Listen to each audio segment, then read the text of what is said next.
এনেকুৱা নাৰী আছে, আমাৰ সমাজতো কিছুমান এনেকুৱা নাৰী আছে যি নাৰীয়ে নিজৰ স্বামী থকাৰ পাছতো অন্য পুৰুষৰ সংগে জীৱন অতিবাহিত কৰি আছে, যি নাৰীয়ে নিজৰ স্বামী থকাৰ পাছতো অন্য পুৰুষৰ সংগে জীৱন অতিবাহিত কৰি আছে, আৰু তেনেকুৱা নাৰীয়ে খুব পাপৰ ফল এই জন্মতেই ভুগিব লাগিব, আৰু তেনেকুৱা নাৰীয়ে খুব পাপৰ ফল এই জন্মতেই ভুগিব লাগিব, আৰু তেনেকুৱা নাৰীয়ে খুব পাপৰ ফল এই জন্মতেই ভুগিব লাগিব।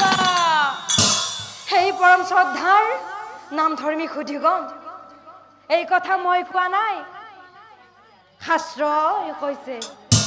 এই কথা মই কোৱা নাই, শাস্ত্ৰই কৈছে।